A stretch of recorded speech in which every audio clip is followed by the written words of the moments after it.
Hey everybody, welcome back to the Angry Breakfast Club. It's me, Untitled Waffles, and here we are back in another Oxygen Not Included tutorial. This time we're going to be working on, it's more coal generator and smart battery kind of stuff. I always end up doing a coal generator together with the smart battery, which I don't even have in here yet, because when you have a coal generator, it keeps producing energy and burning fuel even when your batteries are 100% full.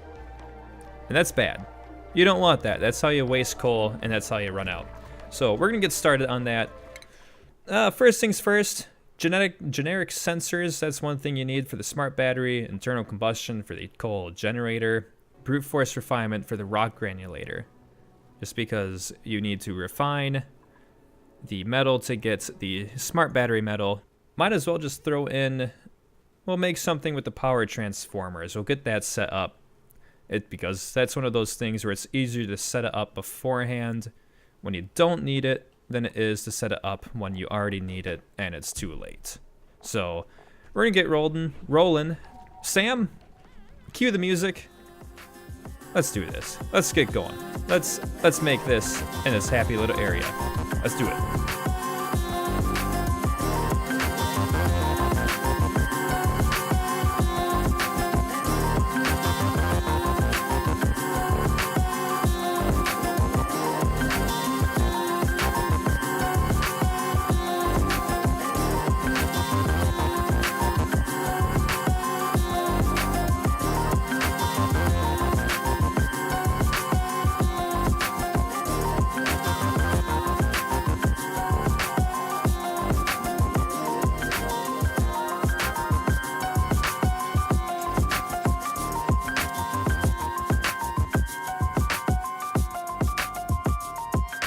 Perfect.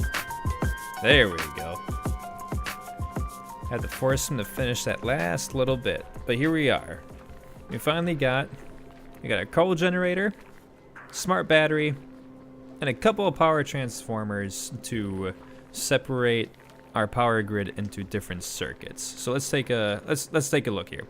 So we got the first thing that you're gonna need to do with any smart battery is have the automation wire. It's set up in here. Automation wire is going to require your refined copper that you'll get from, or refined whatever metal you choose. Refined copper, it's the first one you're gonna get. You get that from your rock granulator, and you're also gonna need that for the smart battery. So that right there is going to turn your coal generator on and off. The whole point of this is so that you're not using coal when you don't need it.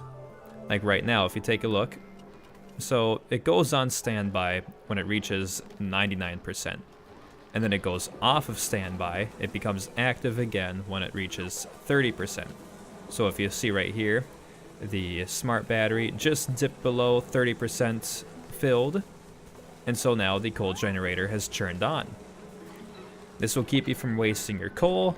You don't want to waste coal. It's non-renewable until you get a good old-fashioned hatch ranch set up, which it's gonna take a while. So you don't want to.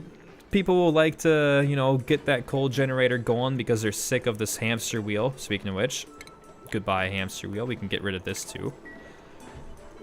They'll get the coal generator going too early, and then you run out of coal, and that's bad news bears because they're not ready for the other, you're not ready for your oil generators, you're not ready for the natural gas and petroleum and all that stuff.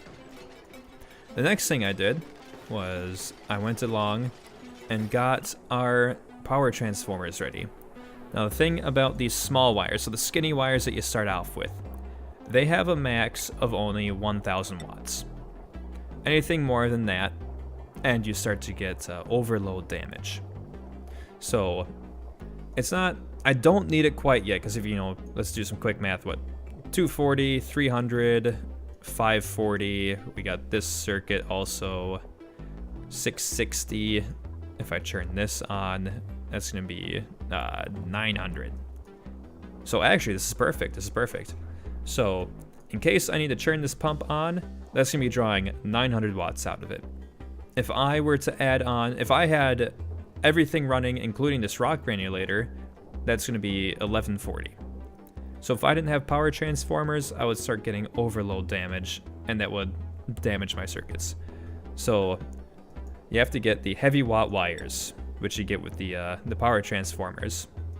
So we got this really ugly looking, you get the heavy joint plate, because you can't have heavy watt wires run through tiles like this. You can't, it's not gonna work. Not at all. So that's what the heavy watt plates are for. Come on. Here we go. So this is what they look like. You can't have them run next to each other like this.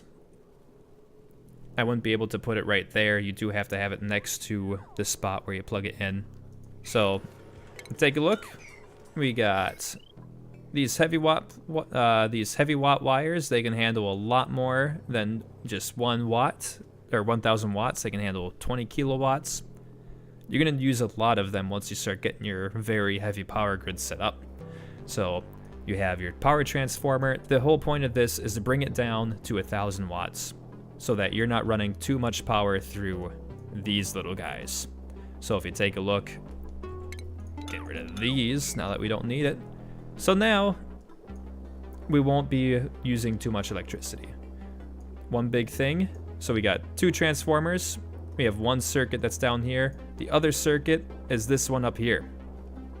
This one right now only has 240 on it. I'm gonna get, I don't know, I think I have some other stuff going. Here we go, textile loom. I'll get that set up. So this is gonna be like my heavy machinery kind of setup here. So there we go. So 240, that loom is gonna use, what, another 240. So eventually, as I get this more set up and this more in tune, it's gonna get a bit more complex. Just one thing I need to keep in mind is 1,000 watts is my limit. Anything higher than that, and I start getting circuitry overloads, and then that's gonna burn through resources, and I don't want that. So, I guess here we are.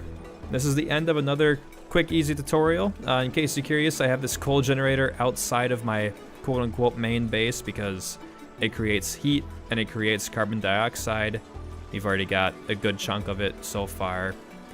I'll have to, as time goes on, I will make this probably a little bit bigger and a little bit more separated. Probably just end up locking this door so I don't have people coming in and out of this spot. But it's good to have the coal generator outside your base because of how much heat it generates and how much carbon dioxide you have to deal with. Other than that, smart battery keeps it from wasting coal. Power transformers, it's something you're gonna need. Might as well set it up when you have this whole kind of rig set up. Oh, what's this guy? What? I'm killing him. Goodbye, friend. And speaking of goodbye to you folks. I think next big thing that is really intensive on kind of circuitry and all that stuff is the self-powered oxygen self-powered oxygen module that uses a electrolyzer, which I don't even have access to yet, and hydrogen generator to give your base oxygen, which you're gonna need once you run out of algae. At this moment, I'm nowhere near it. That's something you don't get to until probably cycle 100 plus. I'm good so far. If you're looking at this stuff, you're probably good for now. Let your base run and learn the hard way for a little bit. It's good practice. It makes you feel good once you learn how to do something yourself. But I'll be back with that SPOM in a little bit. So, toodaloo everyone. Hope this helped you out. Goodbye.